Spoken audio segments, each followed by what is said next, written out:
El obispo Jesús Sanz quiso visitar a sus misioneros en Benín. Fruto de esos viajes, que en concreto fueron 3, es este libro que hoy les proponemos, Mis Memorias de África.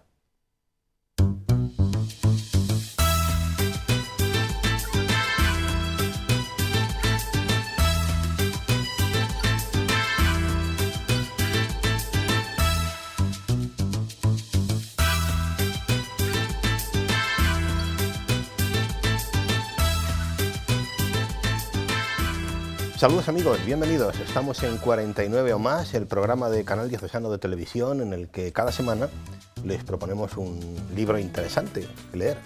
Lo hacemos con un buen amigo que ya nos acompaña, Antonio Rubio Muga. Bienvenido, Antonio. Muchas gracias. Hoy un tema yo creo que es muy interesante, además de mucha actualidad, porque el último de los viajes que ha realizado ha sido este año y además es un tema que para ti es muy familiar por los lugares que vamos a ir visitando.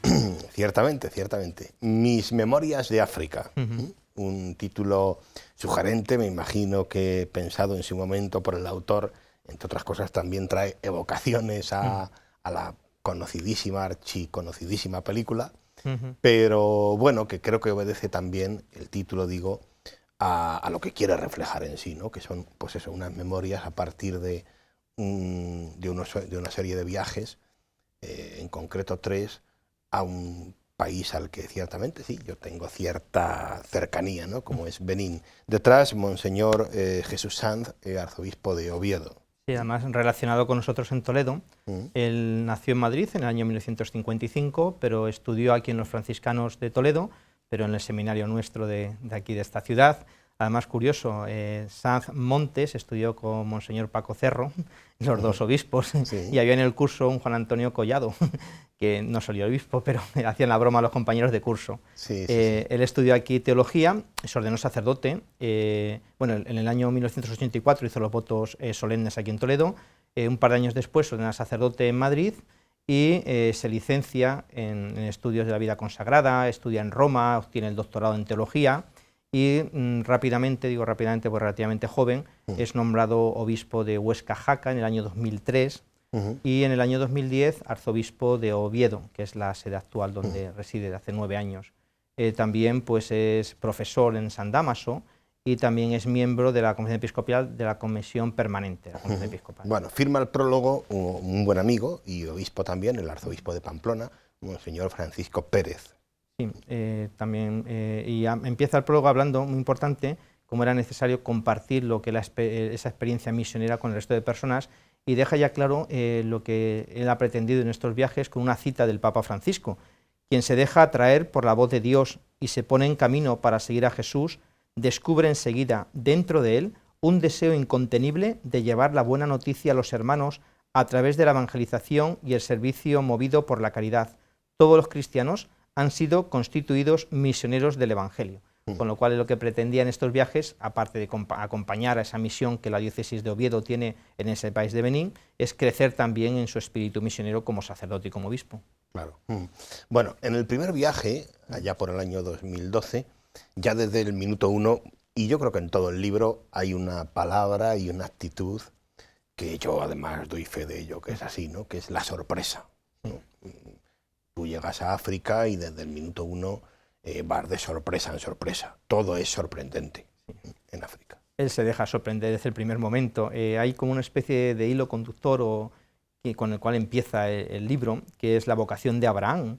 Toma ese texto de Abraham 12, 1, 2, cuando le dice: vete de tu tierra y de tu patria y de la casa de tu padre a la tierra que yo te mostraré, y de ti haré un gran pueblo, te bendeciré y engrandeceré tu nombre, que servirá de bendición.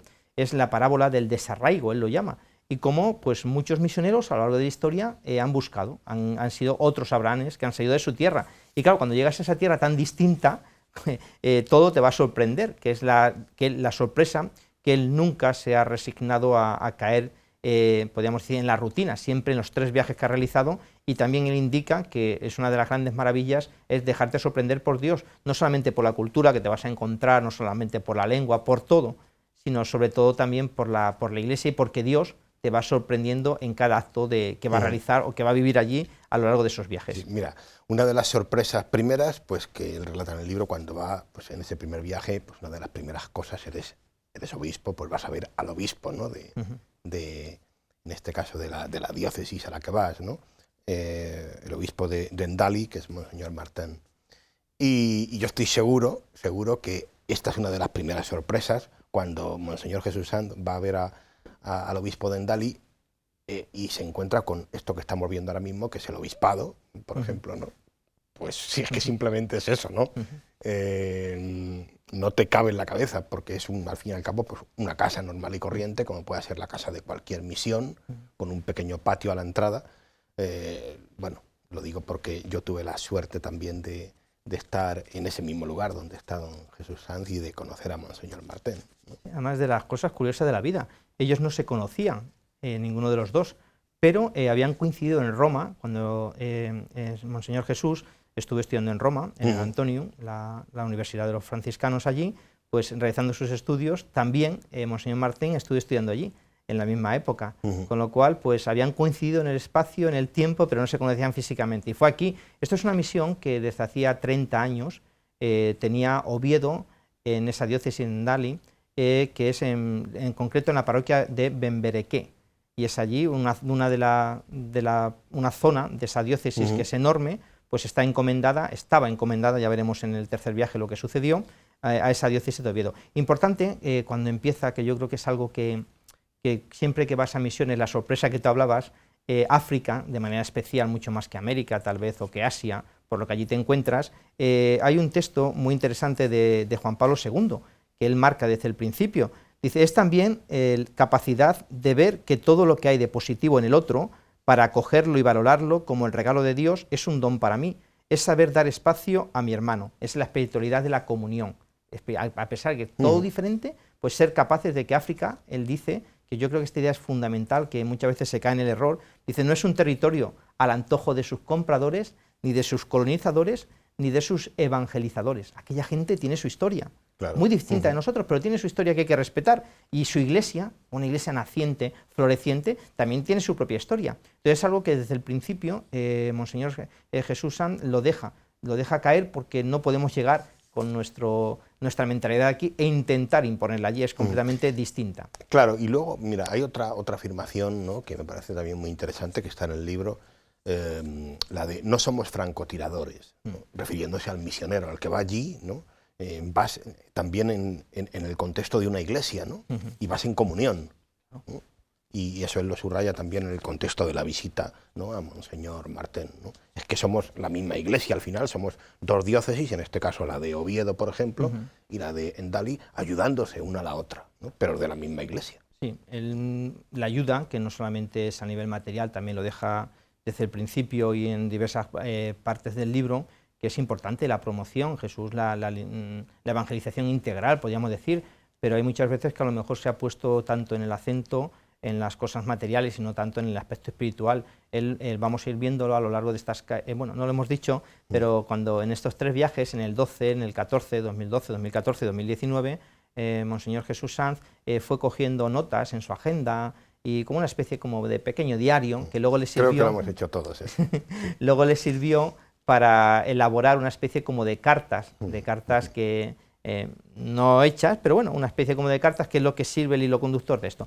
Entonces, en muchas de ellas va a dejar muy claro cómo es importante la promoción a nivel educativo, lo vamos a ver con colegios, también a nivel sanitario, pero también, sobre todo, cómo la gente allí experimenta la necesidad de Dios, de fe, y van a pedirle muchas veces sacerdotes. Entonces, la evangelización, lo primero es llevar el mensaje de Dios, el amor de Dios y el amor a los hermanos, y transmitido a través de la vida de Jesús, de la vida de María, y él dice, de la vida de los santos, y a raíz de ahí luego ya viene el resto de promoción. Bueno, avanzamos, vamos muy mal de tiempo, Antonio. Vamos a terminar esta primera parte, pero no quería hacerlo sin hacer una mención a otro de esos momentos que te impresionan mucho, ¿no? Cuando llegas, por ejemplo, que es Cotonú, la capital de Benín, y muy cerquita de Cotonú, en la costa, él habla de la visita a Huida, ¿no? Huida es un lugar que está en la playa ya, donde se visita, no sé cómo llamarlo, ¿no?, es que decir se visita, donde se puede visitar la llamada Puerta del No Retorno, con un museo que hay cerquita, ahí la tienes, terrible. Eso puede parecer así visto un lugar paradisíaco, pero cuando estás allí y te explican lo que es eso y lo que significa esa puerta, es terrible. Realmente. Cotonú, bueno, no hemos dicho, la Bembereké está a 500 kilómetros al norte de Cotonú. En 500 kilómetros tardaban en realizarlo algo así como 8 o 10 horas, no sé si tú lo has hecho. Sí, en un jeep por caminos. Sí, todo lleno de baches. Y en uno de la vuelta pasan en Huidad, donde hemos visto esas imágenes, de la puerta de no retorno. ¿Por qué la puerta de no retorno? Porque desde ahí hay un museo donde se explica que salieron de allí todos los esclavos que salían de África hacia América. Él habla de auténticas cacerías humanas, llega a decir en el libro, cómo había pruebas de resistencia para ver qué hombre, qué mujer o qué niño era capaz luego de aguantar con los grilletes puestos en esas galeras de barcos hacia el nuevo mundo para nosotros. ¿Qué es eso que estamos viendo ahora? En el museo se puede ver eso, en el museo, por dentro, que nadie se imagine cuadros ni cosas de esas. Por dentro del museo son las habitaciones, a modo de celdas gigantescas, donde se conservan los grilletes colgados de la pared con las cadenas, donde se ataba, ¿no? Y donde se tenía presos a la espera de embarcar a esos esclavos. Te he cortado. Terminaba este capítulo muy interesante con este capítulo, ya digo, esta carta, yo creo que no te deja indiferente, con una frase de San Ireneo: la gloria de Dios es que el hombre viva. Y junto a ese también él resalta la labor de tantos mártires, tantos misioneros que han luchado por la liberación de los esclavos, y con motivo del año del Jubileo 2000 también se construyó en ese lugar pues un monumento a todos esos misioneros que han dado su vida, bien en África o en cualquier otro lugar del mundo, por la lucha por la dignidad de las personas, de manera especial contra la esclavitud.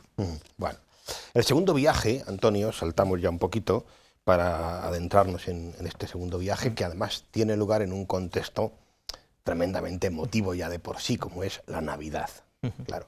Y si ya hay contrastes cuando tú viajas a África en cualquier momento, imagínate pues una Navidad en África o en Benín, ¿no? Como tiene que ser. 2 años después del primer viaje, le invitan en Navidad, y dice, bueno, pues qué mejor manera de invertir la paga extra que financiarme el viaje para ir allí.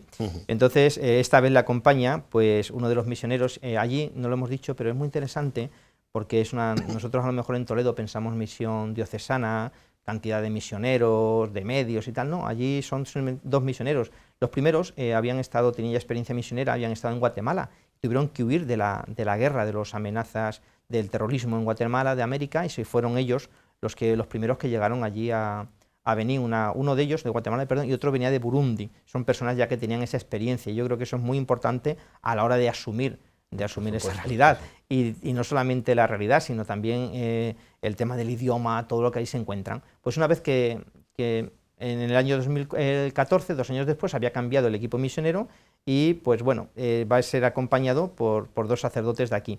Y como tú decías, África, él recuerda y dice, ¿dónde he vivido yo las Navidades? He vivido las Navidades en Madrid, he vivido las Navidades en Roma, en Toledo, en muchos lugares, pero ninguna tan especial como aquella Navidad que pasé en Benín. Dice, simplemente la primera misa, la misa del gallo, ella había hecho llegar nada más que ese día, completamente muerto de sueño, cansado, celebró la Eucaristía, y la cena de Nochebuena, dice, fue una ensalada y una tortilla de patatas. Dice, pero he de reconocer que aquello fue lo que, independientemente de la comida, fueron las Navidades más especiales. ¿Por qué? Porque me encontraba con una realidad completamente distinta, y donde veía que el Niño Dios se hacía más presente en mi vida que en otra Navidad. Y ahí cuenta él la experiencia de la que tuvo con una comunidad en concreto, que es en Gamia, y una lección, dice él, que aprendió. Sí, en Bembereké, la diócesis, Gamia es otra parroquia que tenía, luego lo vamos a ver en el tercer viaje que sucedió. Pues ahí, en una de la Eucaristía de la misa de Navidad, había llegado en aquel día anterior, se encuentra que en el momento de las peticiones de perdón se ponen de rodillas, y él empiezan a cantar todas las celebraciones, y allí todo era música, era alegría, era canto, era danza, las celebraciones litúrgicas siempre manteniendo lo que es la estructura de la liturgia, pero podríamos decir sazonada con esa alegría. Y en el momento de peticiones de perdón se pusieron de rodillas, y ellos decían que es algo muy grande que Dios nos perdone, que Dios nos acoge y que nos perdone, pero no solamente que nos acoja, sino sea capaz de ponerse a nuestro nivel para acoger aquello que de nuestra vida no es tan bello. Claro. Dios nos quiere, incluso con aquello que no es tan bello, y ese gesto de ponerse de rodillas llenos de humildad, pues le marcó a Jesús.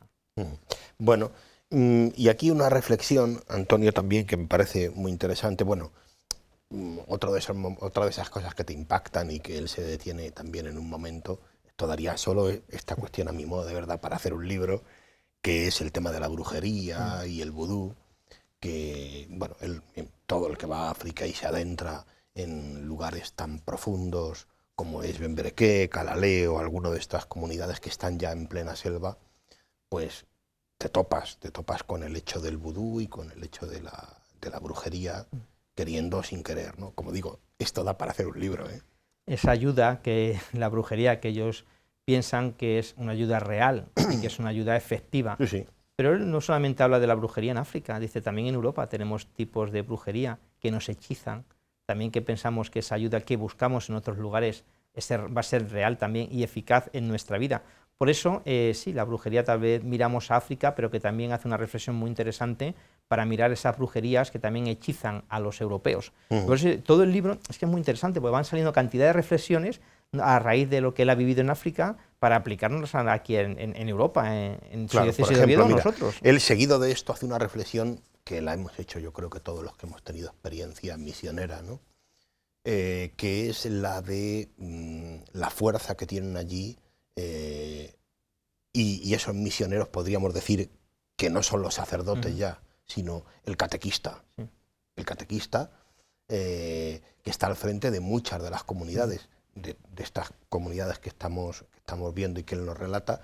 Muchas de ellas tienen su misión, pero luego en torno a la misión hay a lo mejor puede haber en muchos casos 15, 20 comunidades. Y al frente de cada una de ellas hay un misionero pero que es un catequista seglar, lógicamente. No hemos dicho los datos de la diócesis de Nali, donde está ubicada la misión.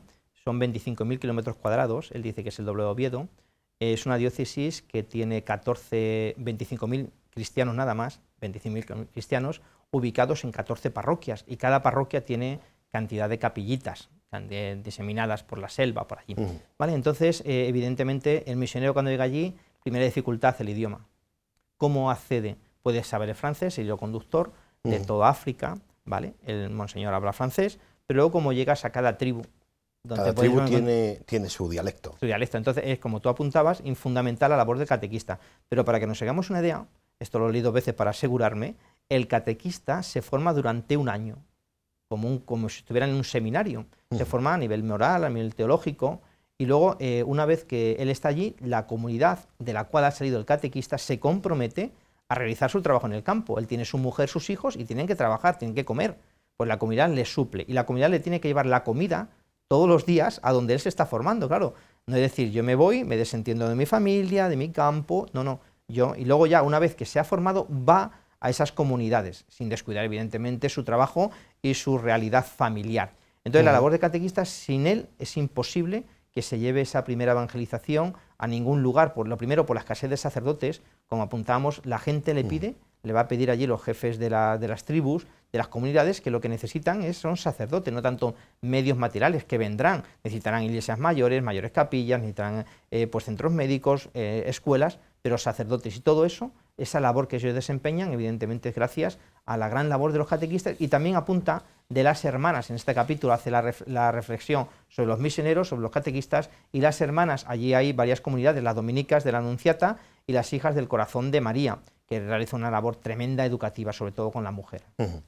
Bueno, vamos con el tercer viaje, el tercer momento ya, que es de estos 3 viajes que estamos comentando, le surge un tercer momento, ¿no? en el que viajar, y bueno, me imagino que yo creo que ya tenía el gusanillo metido. Sí. Se suele decir muchas veces, ¿no? Que cuando viajas a este tipo de sitios, una vez se te mete un gusanillo que no te deja, y bueno, pues no puedes decir no cuando te surge la oportunidad de volver, ¿no? En el año 2019, ahora en este año, ha cambiado el obispo, les encargó una nueva parroquia, ya no es Bembereké, sino ahora se llama Gamia. Esa parroquia, ellos después de trabajar 30 años, que yo creo también es muy importante esa labor, trabajar y no pensar que nos establecemos en una tierra para toda la vida. Ellos han hecho su labor, el obispo les ha pedido una nueva labor. Importante también cuando hablamos de esta diócesis, que la mayoría de los sacerdotes son italianos, franceses y españoles, son extranjeros. Pues le pide una nueva labor en esa parroquia de Gamia y también cambia el equipo misionero, también muy importante. La misión no es solamente de personas, la misión no es en un lugar para toda la vida, sino la misión es donde la Iglesia lo necesita. Los 2 misioneros que estaban allí se regresan y mandan 2 personas nuevas de la diócesis de Oviedo. Entonces, aprovechando el cambio de parroquia, pues Gamia, y el cambio de sacerdotes, pues va a visitarlo precisamente en este año. Y es muy interesante cómo él vuelve, cuando hablabas tú de que ese gusanillo que se lleva dentro, en alguna ocasión hablas de las vacunas. Supongo que tú, como me pasó a mí, nos tuvimos que poner cantidad de vacunas. Sí, creo que 5, si no recuerdo mal, hasta 5 en mi caso. En mi caso fue muy curioso porque fui al centro de vacunación en Madrid y mira por dónde el médico me conocía, era del pueblo de Corral de Almaguer, y dijo, bueno, pues prepárate que te vas a llevar vacunas de sobra.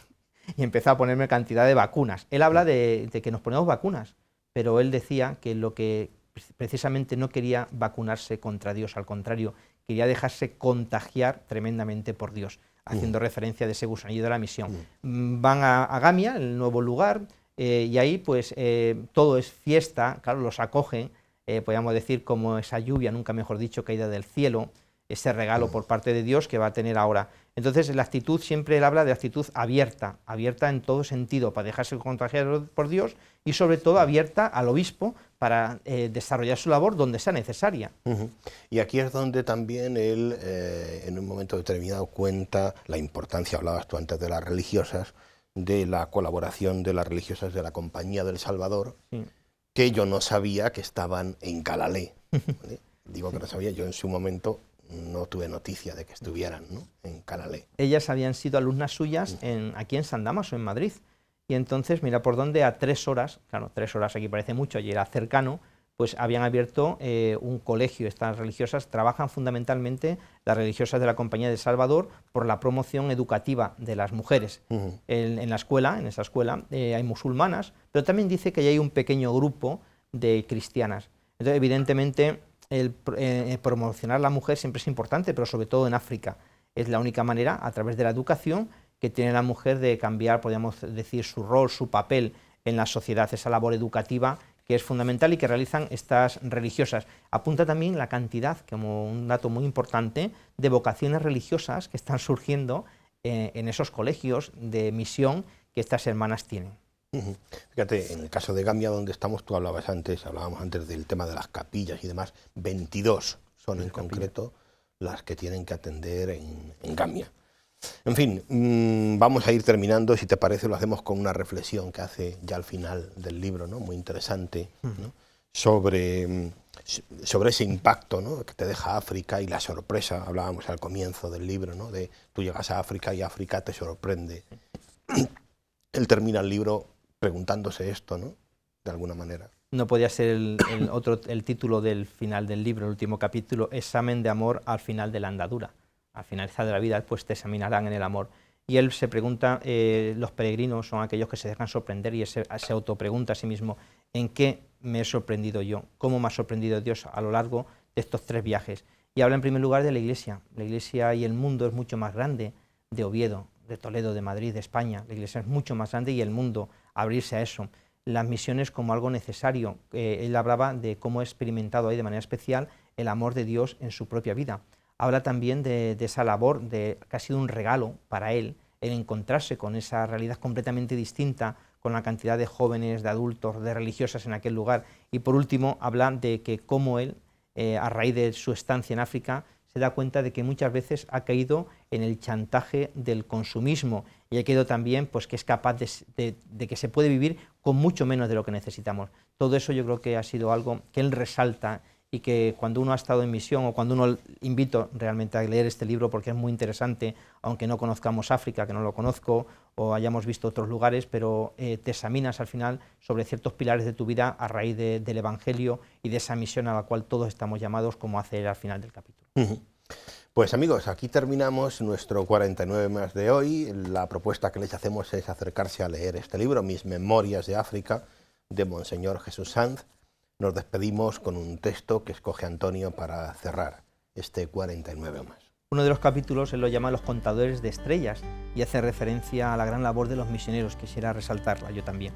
Aquí los misioneros también cuentan estrellas en la entrega que hacen cada día, saliendo al encuentro de quienes les esperan en todas las edades, de todos estos lares, con su historia personal tejida de lágrimas y de sonrisas, de deseos incensurables y de ansias domeñadas.